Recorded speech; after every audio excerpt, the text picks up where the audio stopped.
Si je vous dis nos sportifs sont aussi des héros, j'ai décidé de donner un petit coup d'éclairage cette semaine sur ces champions qui nous rendent fiers d'être israéliens. C'est parti!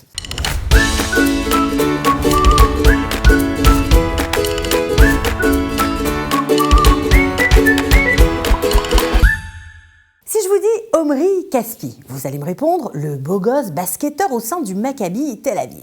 Vous avez raison, mais c'est quand même un peu court. Omri est non seulement un champion sur le terrain, mais c'est aussi un homme au grand cœur. Rappelez-vous, il y a quelques semaines, des émeutiers arabes ont lynché Elad Barzilai, 38 ans, dans la ville de Akko. Le peuple d'Israël était sous le choc, mais certains ont décidé d'agir.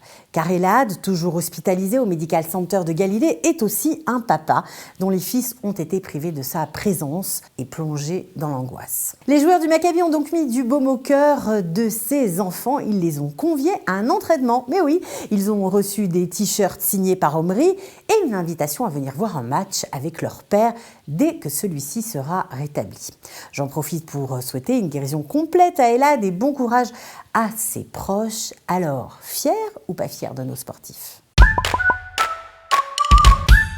Du judo à présent, applause pour Geffen Primo. Elle vient de remporter une médaille de bronze au championnat du monde de judo. C'est une première pour elle et elle était vraiment heureuse et surprise, d'autant que Gilly Cohen, qui représentera Israël pour les JO de Tokyo, a été éliminée au premier tour.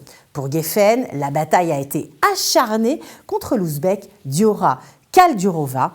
Et c'est grâce à sa défense impeccable qu'elle a finalement réussi à monter sur le podium. Hip hip hip, hurrah! Et après 10 ans sans victoire, le football club de Maccabi Haïfa est devenu champion d'Israël. Un rêve pour tous les supporters. La traversée du désert est terminée, et bien terminée. Il faut dire qu'après les émeutes entre juifs et arabes pour Haïfa, symbole de la coexistence, l'équipe, qui comprend 4 joueurs arabes, aurait pu voler en éclats. Grâce à leur but commun, gagner la coupe, à beaucoup de dialogue et à un entraîneur incroyable, ils l'ont fait. Et oui, c'est encore Barak Bahar qui sait décidément mener les équipes qu'il entraîne à la victoire. Après avoir remporté 3 fois le championnat d'Israël avec l'Hapoel Be'er-Sheva, c'est avec l'équipe de son enfance qu'il décroche la coupe. Impressionnant. Pour ceux qui préfèrent les sports de glisse, je ne vous ai pas oublié, ne ratez pas les championnats du monde de windsurf, planche à voile en français. Ils auront lieu pour la première fois en Israël à Tibériade, une discipline rapide. Le slalom offrira un spectacle exceptionnel depuis la plage.